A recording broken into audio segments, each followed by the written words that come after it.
How many clients have you counseled on buying a boat over the last few years? Over 100. Can a boat in a guaranteed income program qualify for tax advantages? It depends. And what is the most common profession that you see as your clientele at Tideline? New retirees or pilots.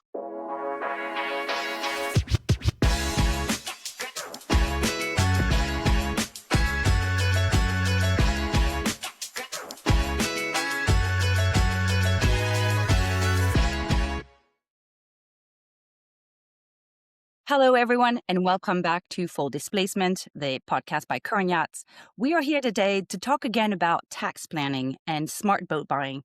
I'd like to introduce you to Tideline, and our guests today are business consultants, experts that specialize in boat and yacht acquisition with, as they call it, focus on integrating tax-efficient strategies. So what does that mean, and what does that look like? That is what we're going to discover today with Doug and Joe. Doug and Joe, welcome to the show. How are you? Hi, Marilyn. Thanks for having us. Good morning. Good morning. Doing great. Happy to be here. So let's start with Doug then. You are a licensed CPA and you practice nationwide, right? You counsel clients all over the country. Tell me a little bit about the specialty that you offer to your clients. Sure. So we're small business focused, and typically our specialization is U.S. tax law. We also work with boat owners. Boat owners with boats in a charter program are small businesses, and that's our bread and butter. That's where we live. And are you a boater yourself, Doug? Are you a catamaran owner somewhere in BVI, or that's not you? I'm not a catamaran owner in the BVI yet. I will tell you that I grew up with a ski boat, Mastercraft, and I wasn't allowed to wakeboard. Why is that? Well, my grandfather, it was a ski boat. So it was like, it's got very little draft. And when wakeboarding became popular, they wanted to put these sacks of water in the back of the ski boat so that the wake would be bigger and you could have bigger jumps. And my Oh, right. grandfather was like, we're not doing that. Gotcha. Yeah, you were trying to trick the wake to make it work for your purpose. Correct. Don't they actually make those things that stick on the side that actually do They've build got up like the weight? flaps that go down. They've got Yep. had friends that put 80-pound bags of concrete in the back of their boat, like anything. So I want to know, did your family end up buying a wakeboard boat properly or no? No, we stuck with a ski boat, like just old school slalom skiing. I had dreams of Callaway Gardens. They have like a professional slalom Yeah, team. they do. Let me introduce you to Joe McKinley next. And Joe is a fiduciary licensed registered investment advisor. And that's important because not all advisors have that fiduciary responsibility. Joe, tell us about you and your boating background as well. Yeah, so I'm an investment advisor. We specifically work with clients who generally are looking for tax strategies in the asset management space. And boats is a great asset that provides a lot of tax advantages. But we work in this fiduciary kind of financial planning and portfolio allocation and retirement planning. And so between Doug and the tax compliance side and kind of the asset management side, we have a great team. When it comes to boating, I was allowed to wakeboard. So that was my boating experience growing up. I was fortunate enough to live very close to the beach. So I like to surf, was always in the water, paddle boarding and everything. I'm not sure if sailing is in my future, but I feel like sometimes it's nice to know that your advisor on the financial side is not necessarily a huge boating fan because we're probably going to shoot you straight. We're not going to tell you which boat to buy because we simply don't know enough about sailboats to provide that advice. That's why we partner with you guys because that is your bread and butter and you're the experts in that field. Be careful. Before the end of this episode, Amanda will have you booked on a charter in Belize. So stand by. That might be true. I think the real reason is I'm going to love it too much and it is going to send my life on a trajectory that maybe is not in the plans Well, with currently. Starlink now, you can actually work from your boat. So it is a Don't tell my wife possibility. that. That's it. You're leaving money on the table if you're working in an office. Yeah, true. So as we have come to realize working with Tideline and with the many clients that we've served, you have this specialty for yacht and boat acquisition. You also want to make sure that your clients structure this business properly and that your tax benefits are legitimate. Super important. We're not trying to find loopholes and things that aren't there to begin with. They have to be absolutely compliant with the IRS regulations. So the big question that everybody's got on their mind is, can I actually write off my yacht if I put it in charter? It depends. It's important to structure the deal correctly, but if you've got a legitimate small business, which could be a charter boat, and you have a profit motive, this stands up scrutiny under the IRS. That's great. And what constitutes a profit motive? We walk through this from start to finish. It typically starts with tax planning and cash flow planning, and we're going to build a business plan eventually, but we want to document how we're going to make money before we buy the boat. If you buy the boat and don't do any of this stuff, the risk is the IRS comes back and says, hey, you just bought a boat and wrote it off. Did you do any planning? Did you build a website? Did you set up the right LLC? Did you do tax filings? Did you have an accounting system? Understood. So there are some key compliance things that need to happen. Can you walk us through what those are, especially to qualify for, say, bonus depreciation? Sure. What are the key things that need to be addressed? Bonus depreciation is the goal. And more specifically, we want active losses from bonus depreciation. What does active mean? Well, the IRS has defined it as a materially participating partner. You are actively involved in the management of the business. And there's one piece that's really important: you have risk. If there was no risk in the situation, it's not a real loss. It can't go to offset your W 2 or your 1099 income, your K1 income. We want there to be risk to the owner, which there typically would be when you put a boat into charter. And we want you to document your time and your participation.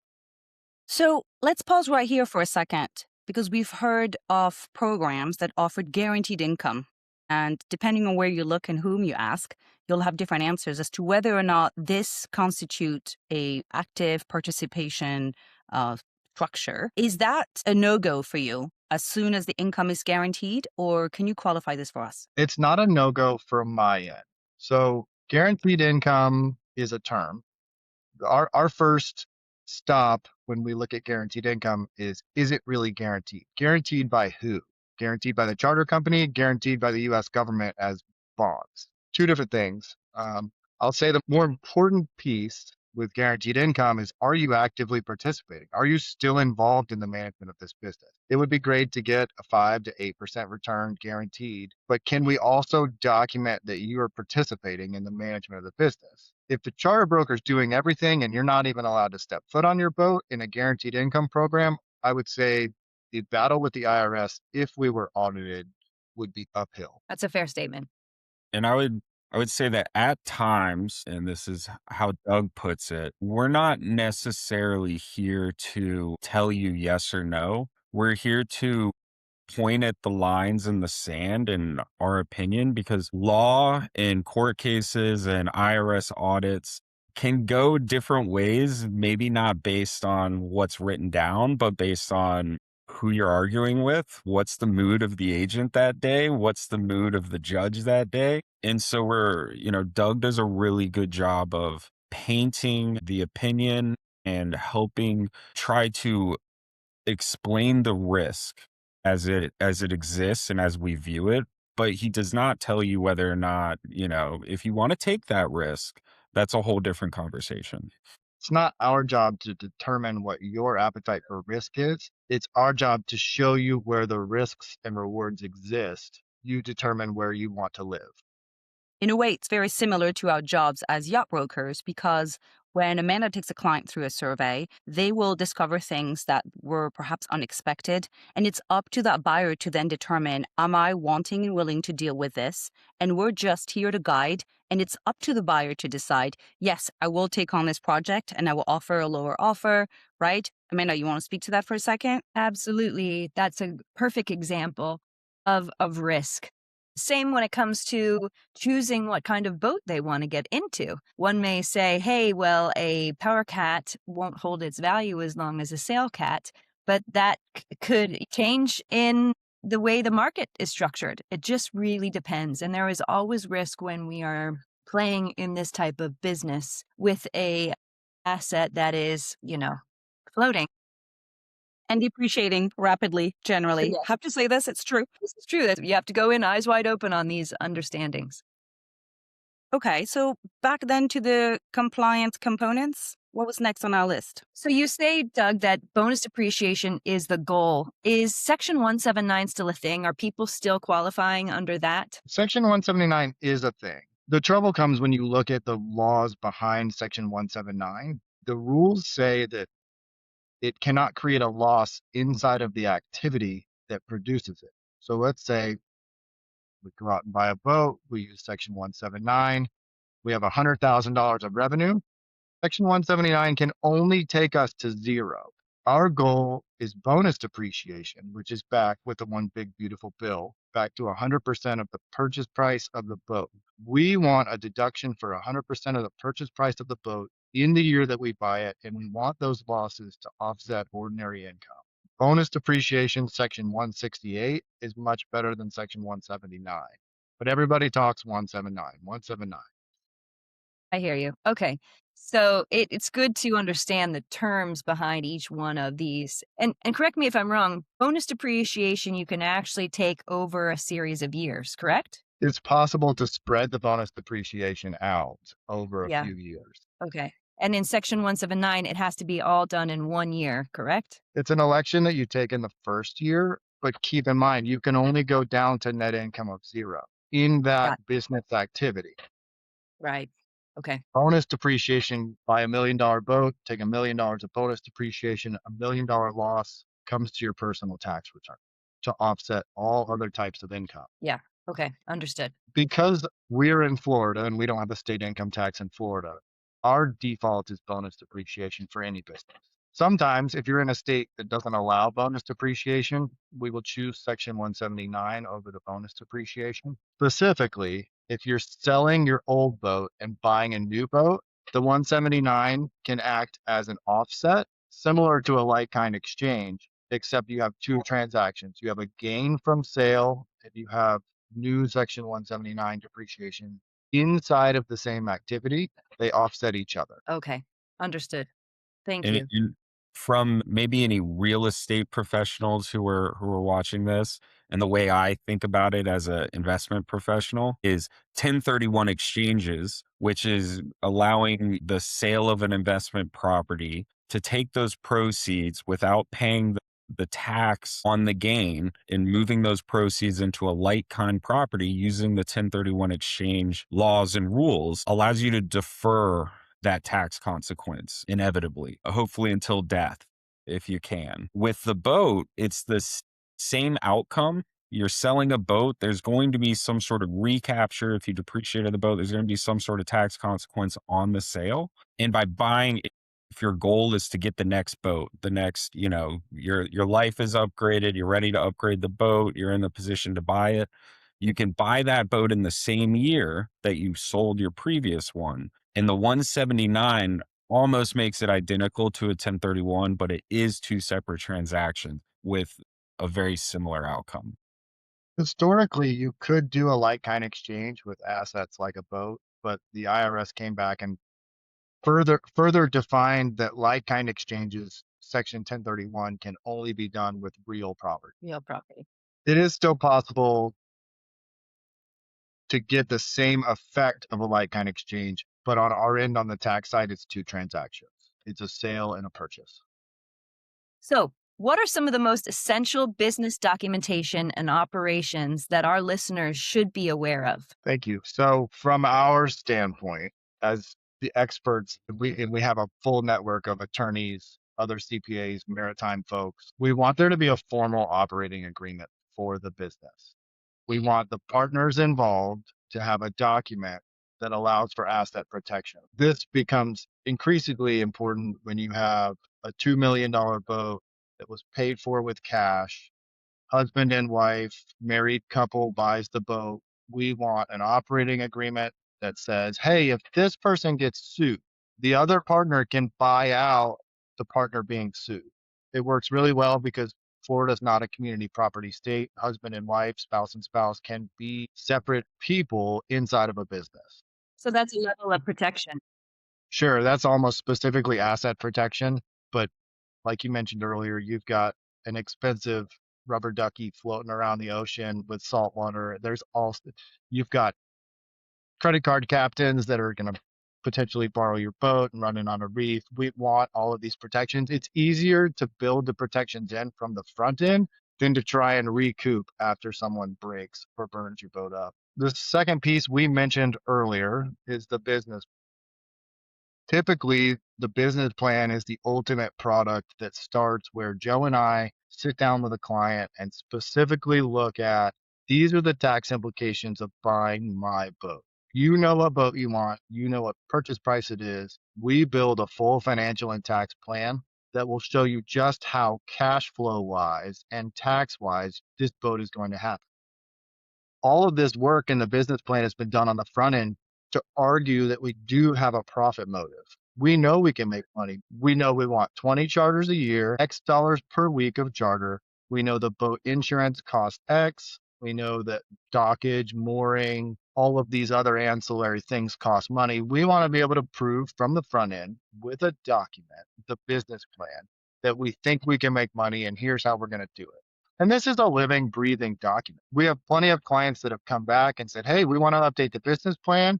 We're buying a new boat. It's a 6 cabin, not a 5 cabin. We're moving from the BVI to Bahamas or Belize. We have this happen all the time. It's a living document. That's part of documenting your participation in the business. Hey, we're making managerial decisions that are the best for us. Maybe you want to move the boat. Maybe you think somewhere the boat will make better money. Question on this, Doug, then. A lot of the time, our clients will receive pro forma from the charter operator or charter management company that they're considering. Do you weigh in on that at all? Because you have the chance to compare different programs. You are in a unique position, a little bit like we are, but then the numbers are way more important and they can feed directly into that business plan. So can you speak to that? Sure. So our business plan does have a foundation. The foundation of the business plan is typically a charter broker's pro forma. Not necessarily the folks selling you the boat, but the people managing the charter boats in fleet. They are the experts on how many weeks a year your boat can be rented. And we don't necessarily advise one way or the other. We have an idea of base level. This is how many, but we don't advise specifically on the pro forma. We do want to see it. And just to add to that, with our prior knowledge, because we've seen many different results for types of boats, different charter companies, what we do is really set a range when we're doing an analysis. Because as you guys know, every year is different with charter demand, with what's going on in the economy, that the idea that you're going to hit a single digit or double digit percent return net of everything every year on a straight line, it's not true. And so we make sure that we bring in some of that knowledge and communicate that and start to say, hey, there may be a bad year and maybe it's on this low end of the range and that's how that year looks versus maybe it's a high year so that we can paint realistic scenarios. Okay. That is a very fair assessment and assumption.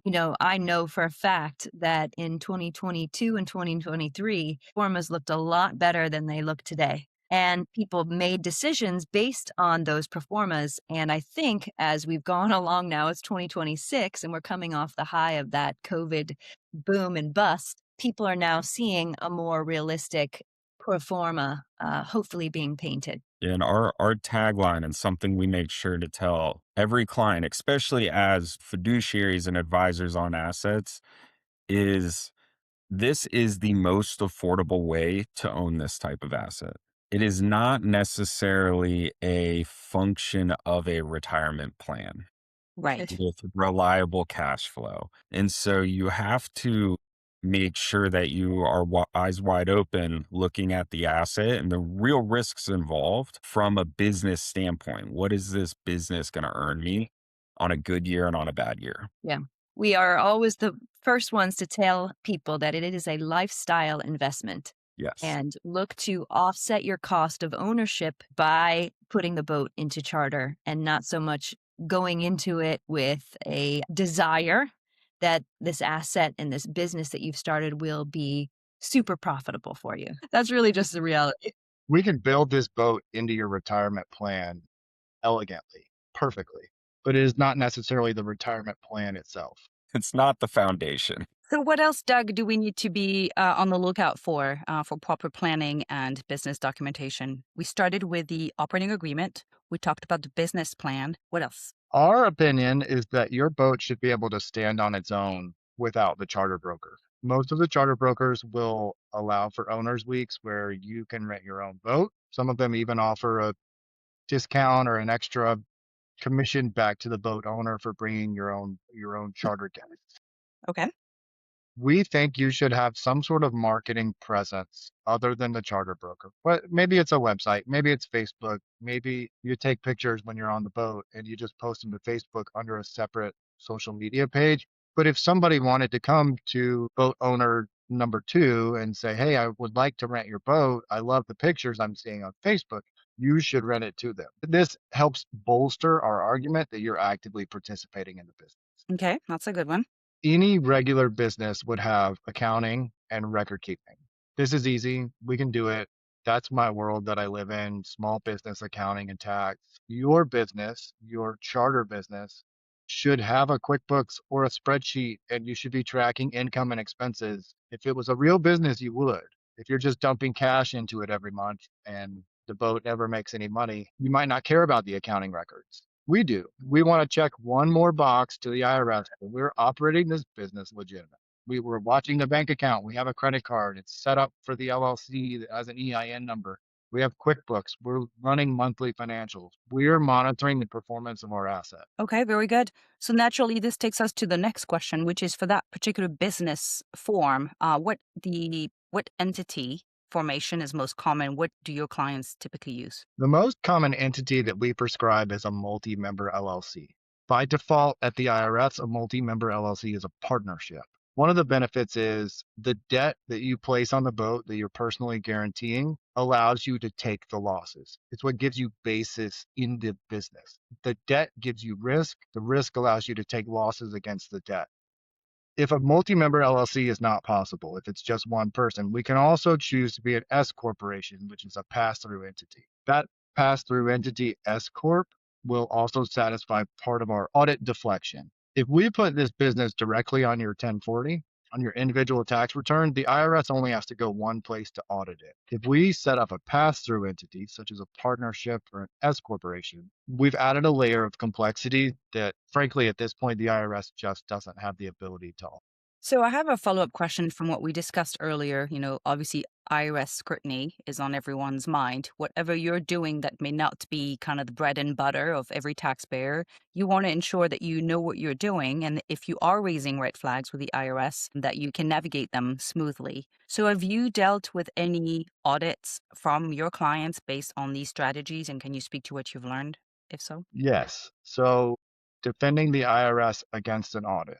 We have had one client that had trouble with the IRS that we inherited from someone else who had set up the business. Okay, that's getting interesting. Yes, this individual put the boat, the charter business, directly onto his individual tax return, and the IRS said, "Hold up, we're not giving you this big refund. This depreciation's not real. You're not really operating a business." So we have dealt with the IRS and we have succeeded for the client, but we have not experienced any IRS trouble with the method that we prescribe. And there are other cases that Amanda and I have come to learn about over the years. Have you looked into those to also make sure that your strategy and approach is safer than most? Sure, we did. When Joe and I first connected, Joe had a client that wanted to buy a boat. Joe said, "Hey, Doug, do you know how to write off a boat?" Writing off a boat used to be pretty easy. They changed it in the Tax Cuts and Jobs Act that made it more difficult. But there are plenty of court cases where people buy boats and those boats are run as businesses. They're chartered out, and the owner of the boat gets a tax deduction very similar to a bulldozer. You could go buy a bulldozer and use bonus depreciation, put that bulldozer to work on a daily basis, and that's a business. Same thing exists here with the boats. It's documenting your participation, it's being thoughtful in your decisions. All of these pieces feed into minimizing audit risk. Joe, the next question is for you and your role. It goes just beyond tax compliance. Can you tell us more about how you are part of the Tidelines team? Yeah. So generally, we run into two types of clients or people who are are going to fall into two camps. The first being they are really solely focused on the compliance. So, hey, maybe they have a team, or maybe they just want to make sure that they're working with individuals like Doug on specific tax compliance. And that's all they want to talk about. And that's all they want to know. They want to make sure that that is squared away and they stop there. The second camp, a lot of people who are looking to have more holistic financial planning involved with the asset purchase. And that leads into kind of bigger questions about where should I, draw the money to pay for this? Should I take a loan? How does this affect my financial plan? Is this going to impact my retirement? Doug and I working together, we're able to zoom out and look at the big picture and provide enhanced strategies that the boat complements, and make sure that the client is staying on the course they want to be on financially, not just for the next 3 years, but for the next 30 or 40 years. So this includes funding sources. What are some of those creative funding sources that you recommend? Yeah, so there's multiple options when it comes to buying the boat. I mean, some individuals can just pay for it in cash. Some put down a down payment and can borrow from a maritime lender, which there are a handful of them that exist. Some of them may borrow from a home using a HELOC if they're under real estate professionals. And some individuals are able to borrow from an after tax brokerage account. Where we come into play is to really help weigh those options and decide based on, again, the big picture financial plan, which one would make the most sense based on their risk tolerance, based on their expectations of the future, and based on how long they want to keep the boat, when they want to sell it, if they eventually just want to own it themselves one day. But we really want to curate a funding strategy or a purchase strategy that matches with the client's unique needs and goals. So you basically take into consideration their retirement income, their desire for tax diversification, estate planning, and then how that all affects their long-term wealth strategy. Wrap it into one bundle and say, you want this lifestyle. This is the best way financially for you to achieve this goal. Is that correct? Exactly. And a big thing we look at is liquidity as well. I'll give an example real quick. We had a client in 2021, we'll call him Dan, and he purchased a beautiful, I think it was like a Bali 5.6. It was maybe like 1.6, 1.7. And we worked with him. He was in a position where he was retired early and had a very robust after tax stock account. And so instead of him taking a loan from a bank, paying cash out of pocket, we borrowed from his stock account, opened up a line of credit where the stock account was the collateral, which it provides him one of the lowest interest rates that exists in the marketplace to purchase the yacht. So now he owned the yacht and his stock account was still fully invested. He didn't have to sell assets or do anything to make that purchase. Fast forward to today, S&P 500 since 2021 is up about a little under 100% since that purchase was made. And so because his money was still invested in a moderately aggressive allocation, call it $2 million, is now $4 million, and he's been paying interest, which Doug, I think, has been deducting to some extent, and his outcome could not have been better. He owns the boat. He still owes money on the boat because he borrowed against his line of credit, but his assets have grown at 14% annualized returns, and he is a wealthier guy because of it. That's the financing side. And then, Doug, I don't know if you want to touch on what we were able to do with those losses that were generated by buying the boat. Sure. Thanks, Joe. Let's call the client Dan, like you did.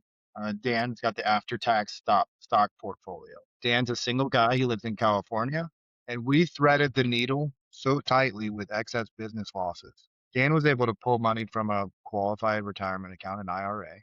We used a specific amount of depreciation every year from the boat tax depreciation to offset his IRA distributions and keep him in a income level where marketplace insurance, Medicare insurance, you're not paying back the government subsidy and you're not being assessed a Medicare premium.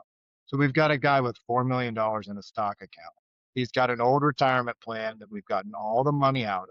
He maintained California health insurance with a subsidy, and he's got a boat that basically paid for itself because his money was sitting in the stock market the whole time. Yeah. And so what that looked like is $1.6 million came out of a pre-tax account, an IRA, into a Roth or a brokerage account, and he paid zero tax on that money leaving the retirement account, along with the portfolio, growing at the nice percentage rate that the market's given us over the last 5 years. It really was, it's kind of a key example of some of the decisions and some of the risks he took led to this amazing outcome. That's a great example of something very outside of the box, but had turned into a very great result. Now, some of these strategies are quite advanced and perhaps more reserved for people who have larger portfolios. Can you speak to the typical client profile that would take advantage of that particular example so we're not misleading anyone? And then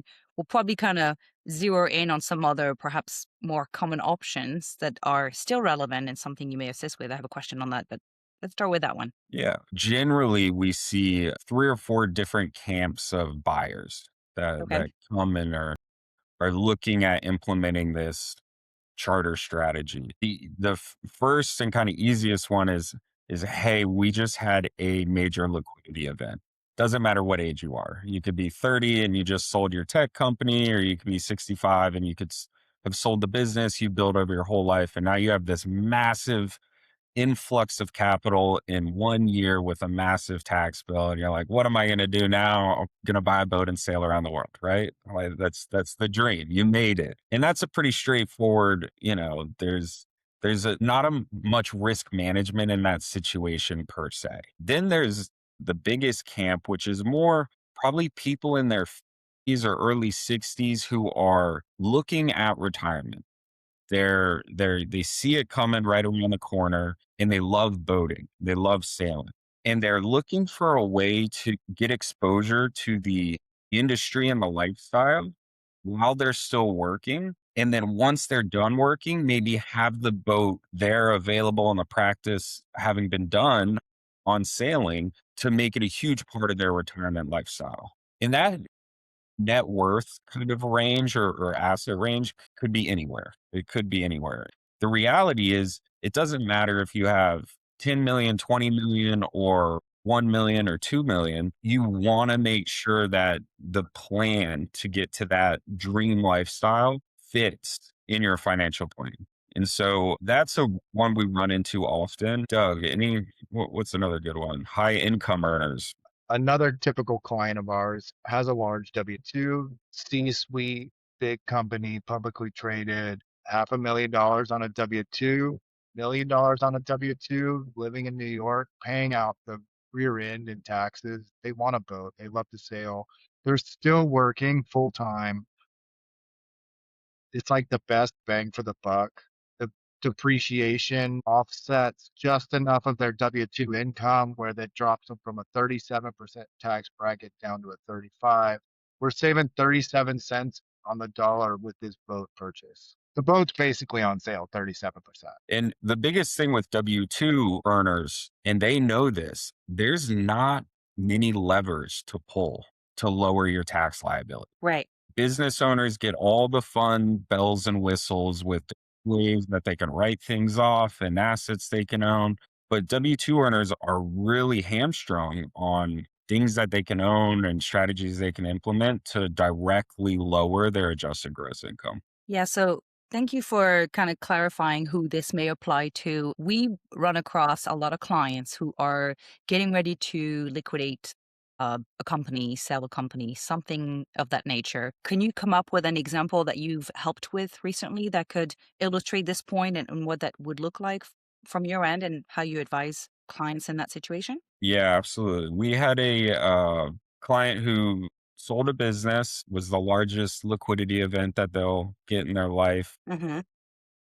immediately went and looked to buy a boat in cash, which offset the capital gains and a lot of the ordinary income that they earned. And they were in a position where they hadn't worked with any professionals that were specifically looking at tax strategy versus just doing compliance work and just giving them a place to put proceeds or put money.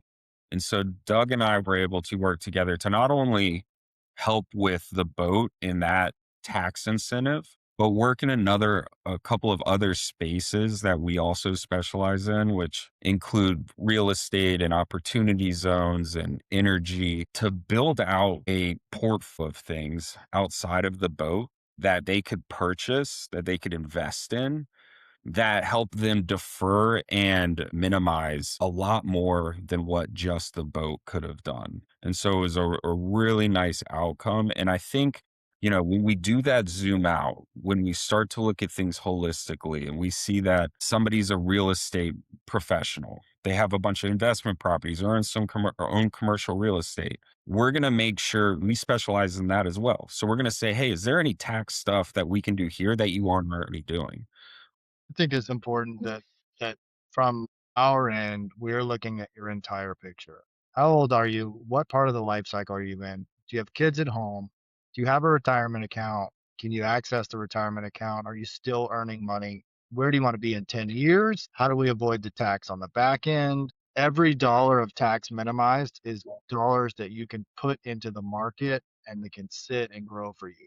The opportunity cost is there. We can save $400,000 in a year with the IRS. That's $400,000 can go to work. And perhaps, Doug and Joe, you could speak to how you collaborate with existing advisors to clients that come to you, because a lot of these people have already had a relationship with somebody they like and trust. Can you speak to how you collaborate? Sure. So my number one goal is to have a client for life. And my clients tend to end up trusting me. But if you have a CPA or an advisor that you built a relationship with and you trust, you should stick with that guy. That guy knows you, he knows your business, he knows your life.